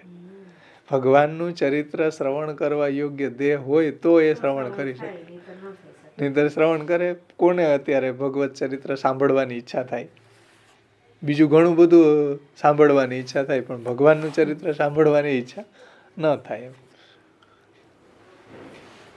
इस प्रकार भगवान की प्राप्ति के अधिकार सर्ग में भूत सर्ग अर्थात भूतों की उत्पत्ति का निरूपण किया. भूतो એટલે આ એનો શુદ્ધિ સંસ્કાર થયા ને, લૌકિક ભૂતોનો નાશ થયો, અલૌકિક ભૂતોની પ્રાપ્તિ થઈ. પૃથ્વી, જલ, તેજ, વાયુ, આકાશ એનો સંસ્કાર થયો. એટલે આગળ ભાગવતાર્થમાં આગળ સુબોધનીજીમાં જોયું હતું ને કે અહીંયા કોઈ દેહાંતરે ફલ નથી, એમ આ દેહની અંદર એવું કોઈ નવીનતા પ્રાપ્ત થવી એમ. એટલે દેહ મળ્યા પછી એને ફલ પ્રાપ્ત થવું એવો આ સર્ગ નથી. આ સર્ગ અહીંયા ભૂતલ ઉપર જ એને આ દેહની અંદર એવું કોઈ નવીનતા કે એના જે પંચમહાભૂતો છે એ જ પંચમહાભૂતોનો સંસ્કાર થઈને અલૌકિક બની જવું, એનું નામ સૃજન, એનું નામ સર્ગ. હા, તીર્થોના ભગવાનના સ્મરણથી હૃદય આકાશની સુધી, આકાશની સુધી વિદુરજી. તો આ રીતે અહીંયા એટલે દેહનો આખો જે ભૌતિક દેહ હતો એની નિવૃત્તિ થઈ અને અલૌકિક સર્ગ થયો, અલૌકિક સર્ગ ઉત્પન્ન થયો. આ રીતે એની સર્ગ આયરે સર્ગ લીલા આ રીતે એની સંગતિ કે એને અલૌકિક દેહની પ્રાપ્તિ થઈ તો નહીંતર શું થાય, દેહને એવી અલૌકિકતા દેહ છૂટ્યા પછી પ્રાપ્ત થાય, બીજો દેહ મળે ત્યારે. અહીંયા એવું નથી. અહીંયા એને આ દેહની અંદર એવો સંસ્કાર થઈ જાય એટલે એવો અલૌકિક દેહ પ્રાપ્ત થઈ ગયા, એને ભૂતોની શુદ્ધિ. હવે એટલે આ એમાં ભગવાનના ચરિત્રો સાંભળીને ઉત્કૃષ્ટ ભક્તિ પ્રાપ્ત થશે. એટલે એ ભક્તિને લાયક એટલે અધિકારી પ્રકરણ છે ને, એનાથી એને એવો અધિકાર સિદ્ધ થઈ ગયો, એનો દેહ એવો અલૌકિક થઈ ગયો. એમ 4 અધ્યાયથી અધિકારી પ્રકરણ બતાવ્યું ને, સર્ગ અને વિસર્ગ બે લીલાનું આ પ્રકરણ છે, 4 અધ્યાયો એનો ઉપોદ્ઘાત રૂપે. એટલે શ્રી મહાપ્રભુજી અહીં કહે છે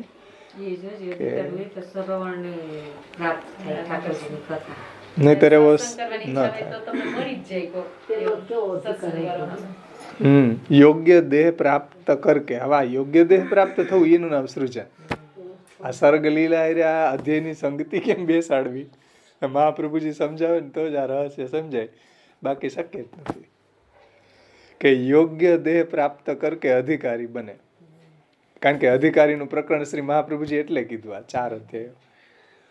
इसी प्रकार भगवान की प्राप्ति के अधिकार सर्ग में, जो भगवान की प्राप्ति के अधिकार सर्ग में भूत सर्ग अर्थात भूतों की उत्पत्ति का निरूपण किया.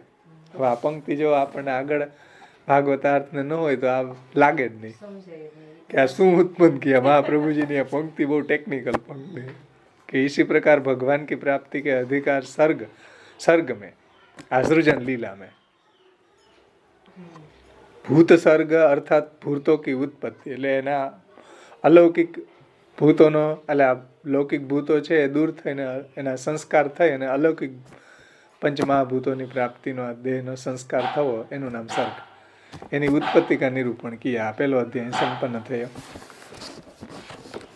इति श्रीमद् भागवत पुराण के तृतीय स्कंद के प्रथम अध्याय की श्री वल्लभाचार्य चरण विरचितम श्री सुबोधिनी जी टीका हिंदी अनुवाद सहित संपूर्ण. पहलो अध्याय श्री महाप्रभुजी की कृपा थी आपणो संपन्न थयो. भागवतार्थ फरीथी આપણે જોઈ લે. પુરુષોત્તમ શાસ્ત્રના નામ તો આપણે જોઈ લીધા છે. વૈરાગ્ય હેતુ, તીર્થાત્મા અને સર્વતીર્થ ફલપ્રદા.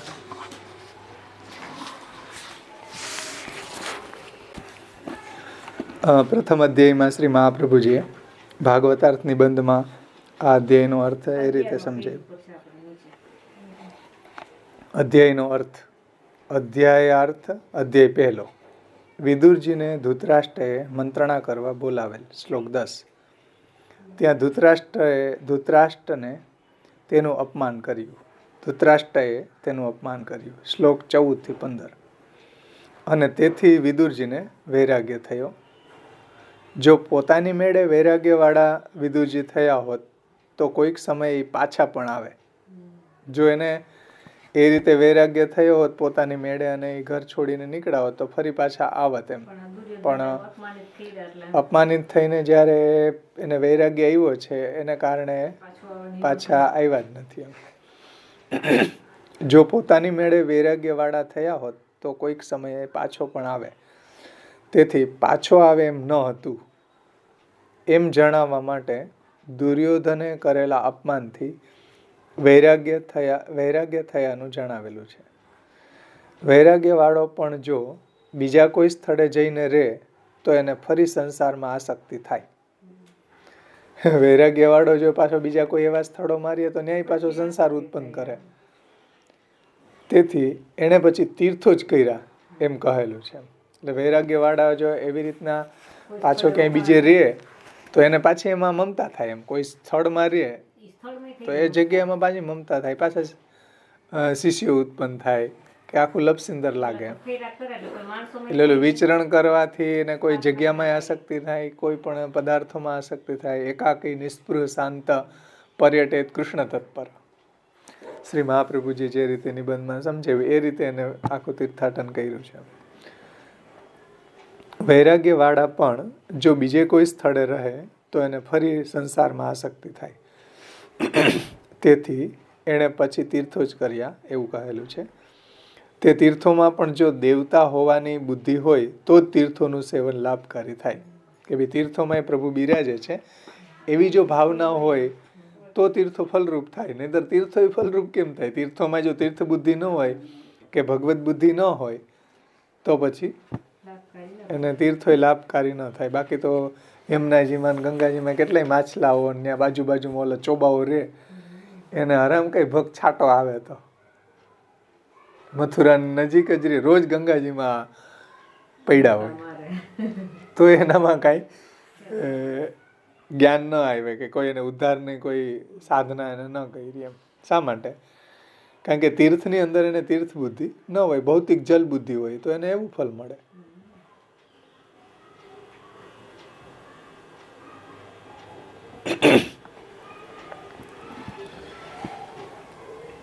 જો તીર્થોમાં પણ જો દેવતા હોવાની બુદ્ધિ હોય તો જ તીર્થોનું સેવન લાભકારી થાય.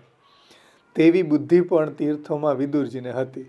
શ્લોક 23 એ વાત સમજાવી કે ભાઈ એવી તીર્થોની અંદર એવી મહાત્મ્ય એને હતું તીર્થોનું, અને એમાં ભગવત બુદ્ધિ પણ હતી. એના અધિદેવો એમાં બિરાજે છે એવી બુદ્ધિ એને હતી. તીર્થો સેવવાથી તે વિદુરજી એટલે કામના રહિત થયેલા, જે આગળ આવ્યું ને કે એને અંતઃકરણ એનું શુદ્ધ થઈ ગયું, પવિત્ર થઈ ગયા, પુણ્ય સંચય થયા. તીર્થો સેવવાથી તે વિદુરજી તીર્થો સેવવાથી તે વિશુદ્ધ એટલે કે કામના રહિત થયેલા. વળી તેણે ઇન્દ્રિયો ઉપર વિજય તો પહેલા જ પ્રાપ્ત કરેલો હતો. કારણ કે આગળ આપણે જોઈ ગયા કે ક્ષતા જે છે, ક્ષતાની ડ્યુટી છે એ કાં ઇન્દ્રિયો ઉપર વિજય મેળવેલો હોય એ કાંઈ નપુંસકને બનાવવામાં આવે. ક્ષતા મતલબ કે રાણીવાસ જે છે એનો રક્ષક એ જ થઈ શકે, બધા ન થઈ શકે. સમજાણું ને? ઇન્દ્રિય ઉપર વિજય મેળવ્યો હોય, કારણ કે રાણીવાસમાં બધી સ્ત્રીઓ જ હોય એમ, કાં નપુંસક હોય એ થઈ શકે એમ. એટલે એ ઇન્દ્રિયો ઉપર જઈ તો એણે પહેલા જ મેળવેલો હતો. અને પછી એને ઉદ્ધવજીનો સત્સંગ થયો અને તેથી એને ઘણો આનંદ થયો. શ્લોક 24-25 એ વાત સમજાવી હતી.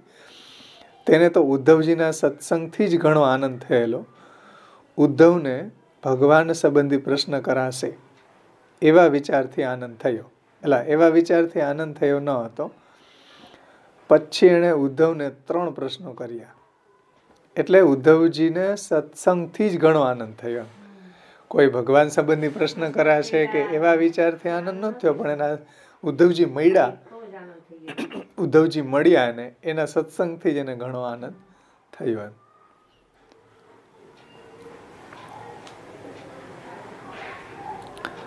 તેને ઉદ્ધવજીના સત્સંગથી જ ઘણો આનંદ થયેલો. ઉદ્ધવને ભગવાન સંબંધી પ્રશ્ન કરાશે એવા વિચારથી આનંદ થયો ન હતો. પછી એણે ઉદ્ધવજીને 3 પ્રશ્નો કર્યા. ભગવાનના કુશલ સંબંધી પ્રશ્ન, ખાસ પ્રશ્ન શ્લોક 26 પૂછ્યો. બીજો પ્રશ્ન સર્વના કુશલના બહાનાથી ભગવાનના કુશલ સંબંધી સામાન્ય પ્રશ્ન શ્લોક 27-41.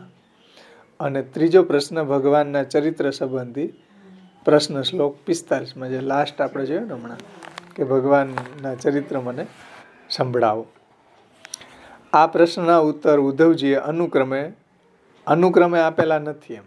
આ 3 જે અહીં બતાવ્યા ને, ભગવાનના કુશલ સંબંધી ખાસ પ્રશ્ન અને સર્વના કુશલના બહાનાથી ભગવાનના કુશલ સંબંધી સામાન્ય પ્રશ્ન અને ભગવાનના ચરિત્ર સંબંધી પ્રશ્ન, એનો ક્રમવાઇઝ ઉદ્ધવજીએ જવાબ નથી આપ્યો. આ પ્રશ્નના ઉત્તર ઉદ્ધવજીએ અનુક્રમે આપેલા નથી, પરંતુ ત્રીજો ભગવાનના ચરિત્ર સંબંધી પ્રશ્ન પૂછ્યો તે ચરિત્રને બીજા બંને પ્રશ્નો સાથે સંબંધ હોવાથી, બીજા બંને એટલે પહેલો અને બીજો, કારણ કે ત્રીજા પ્રશ્નનો ઉત્તર એ પહેલા સ્ટાર્ટ કરશે. ભગવાનના ચરિત્ર સંબંધી જે પ્રશ્ન છે એ આગળના બીજા અધ્યાયમાં કહેશે. પણ જે ત્રીજો પ્રશ્ન છે ને એ ઉપરના 2ની સાથે સંબંધ રાખવા વાળો છે. ધ્યાનથી સમજો કે ત્રીજો ભગવાનના ચરિત્ર સંબંધી પ્રશ્ન પૂછ્યો છે એ ચરિત્રને બીજા બંને પ્રશ્નો સાથે, એટલે પહેલો અને બીજા પ્રશ્ન સાથે એનો સંબંધ હોવાથી તેનો ઉત્તર વચ્ચે આપ્યો છે. આરંભમાં અધ્યાય 2માં શ્લોક 7-11 વડે ભગવાનના ખાસ કુશલ સંબંધી પૂછેલ પ્રશ્નનો ઉત્તર આપેલ છે. એટલે પેલો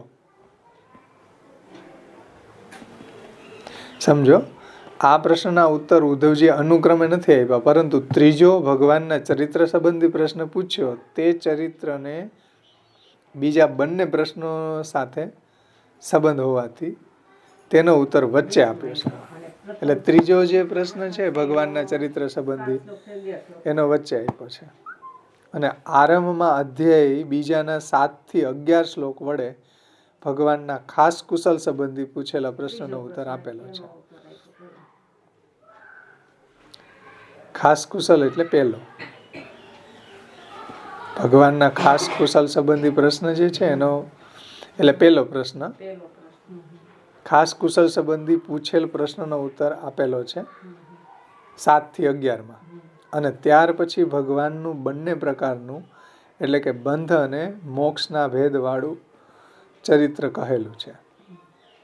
અને ત્યાર પછી અધ્યાય 4માં શ્લોક 1-2 સામાન્ય રીતે યાદવોના કુશલ સંબંધી પ્રશ્નનો ઉત્તર આપેલો છે. ભગવાનનું ચરિત્ર વચ્ચે કહ્યું. આ વચ્ચે એટલે ત્રીજા પ્રશ્નનો જવાબ વચ્ચે આપ્યો. ભગવાનનું ચરિત્ર એને વચ્ચે કીધું. કારણ કે બીજા બંને પ્રશ્નોને એની સાથે સંબંધ છે, ભગવાનના ચરિત્ર સાથે. એટલે પહેલો અને બીજો જે પ્રશ્ન છે એમાં ભગવાનનું ચરિત્ર એ ત્રીજો પ્રશ્ન છે, એ વચ્ચે કીધું. એમ શા માટે વચ્ચે? તો કે એને બે સાથે સંબંધ છે, ભગવાનના કુશલ સંબંધી ખાસ પ્રશ્નોની સાથે અને સર્વના કુશલના બાનાથી ભગવાનના કુશલ સંબંધી સામાન્ય પ્રશ્નોની સાથે. એટલે ભગવત ચરિત્ર વચ્ચે કીધું. એમ ચરિત્ર ભગવાનનું બંને પ્રકારનું ચરિત્ર કહેલું છે. એટલે બીજા અધ્યાયના 7-11 વડે ભગવાનના ખાસ કુશલ સંબંધી પૂછેલ પ્રશ્નનો ઉત્તર આપેલો છે. અને ત્યાર પછી ભગવાનનું બંને પ્રકારનું એટલે બંધ અને મોક્ષનું ચરિત્ર કહેલું. અને ત્યાર પછી ભગવાનનું બંને પ્રકારનું ચરિત્ર કહેલું છે. અને ત્યાર પછી અધ્યાય 4માં શ્લોક 1-2માં સામાન્ય રીતે યાદવોના કુશલ સંબંધી પ્રશ્નોનો ઉત્તર આપેલો છે. ભગવાનનું ચરિત્ર વચ્ચે કહ્યું છે કારણ કે બીજા બંને પ્રશ્નોને તેની સાથે સંબંધ છે, એટલે ભગવાનના ચરિત્રની સાથે. અને ચરિત્ર કહ્યા વિના તેના ઉત્તર આપી શકાય એમ નથી. એટલે ભગવાનના ચરિત્ર વગર આ પહેલો અને બીજો એ પ્રશ્નના ઉત્તર આપી ન શકાય. એટલે ચરિત્ર વચ્ચે કીધું છે. કોઈ શંકા થાય એવી શંકા અહીં કહેલ શંકા અહીં કહેલું ભગવાનનું ચરિત્ર સારું નથી, કારણ કે એમાં તો તેમણે પોતાના ભક્ત અને બંધુ યાદવોનો વધ કરાવેલો. એટલે અહીં જે ચરિત્ર કે છે પ્રભાસનું કે ભગવાને યાદવોને નાશ કરાવ્યા, એટલે આવું ચરિત્ર અહીંયા કેમ કીધું? પ્રશ્ન શંકા છે કે ભગવાનનું ચરિત્ર આ સારું નથી, કારણ કે એમાં ભગવાને ભક્ત અને આ બધું બંધુ યાદવો છે એનો વધ કરાવ્યો. તેથી વિદુરને ભગવાનની લીલાના શ્રવણનો અધિકાર પ્રાપ્ત થાય તે માટે આવું ચરિત્ર એને કેમ કહેલું એવી શંકા છે. કે ભાઈ આવું ચરિત્ર કેમ કીધું એને? ભગવદ લીલા શ્રવણનો અધિકાર પ્રાપ્ત થાય એના માટે આવું ચરિત્ર કોઈક સારા કહેવા જોઈએ ને, કે આવું પ્રભાસનું ચરિત્ર કીધું કે જ્યાં બધા બંધુઓ પરસ્પર લડીને ખતમ થઈ ગયા, એવું ચરિત્ર કેમ કીધું? આ શંકા છે. એના સમાધાનમાં શ્રી મહાપ્રભુજી સમજાવે છે કે તો જાણવું કે શ્રી કૃષ્ણ ઈશ્વર હોવાથી બંધુ અને ભક્ત યાદવોનો વધ કરાવવાથી પણ એને દોષ લાગતો નથી, કારણ કે ઈશ્વર છે. છતાં ભગવાનને પણ દોષ લાગે એમ માનો તો પણ ભગવાને એમનો વધ કરીને તે સર્વ ભક્તોનો સંસારમાંથી ઉદ્ધાર કરેલો છે, તેથી દોષ નથી. કદાચ કોઈ એમ કે ભાઈ ચાલો માર્યા તો ખરી ને, પણ મારીને એને ઉદ્ધાર તો કર્યો ને ભગવાને, એટલે એને મુક્ત કર્યા. તો મુક્ત કરવા કોઈને એ કઈ દોષ થોડો કહેવાય? કોઈને મુક્તિ આપવી એ દોષ નથી, એ તો ગુણ છે.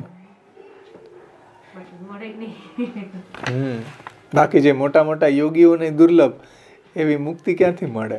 પણ ભગવાને એ લોકોને એટલા ઉશૃંખલ થઈ ગયા હતા કે જો ભગવાન ભૂતલ ઉપર ન બિરાજતા હોય તો એ લોકો બ્રાહ્મણોનો અપરાધ કરીને પોતાનું અહિત કરે. એની પહેલાં ભગવાન એને મુક્તિ આપી દીધી. એટલે ભગવાન એનું કલ્યાણ જ કર્યું. નહીંતર એનું કલ્યાણ ન થાત. જો ભગવાન પધારી ગયા હોત ને યાદો અહીંયા હોત તો બ્રાહ્મણોનો એ અહિત કરત અને શાપને કારણે એનો નાશ થાત, નરક થાત, અધોગતિ થાત. એટલે ભગવાને એને કૃપા કરીને પહેલા મુક્ત કર્યા પછી પોતે પધાર્યા. એટલે ભગવાન એનું કલ્યાણ કર્યું એમ બધા યાદવાનું, એને મુક્તિ પ્રદાન કરી.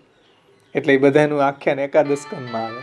ભગવાન એને મુક્તિ આપી ને એટલે બધા એકાદશ સ્કંદમાં એનો આ વિસ્તાર મુક્તિ લીલામાં.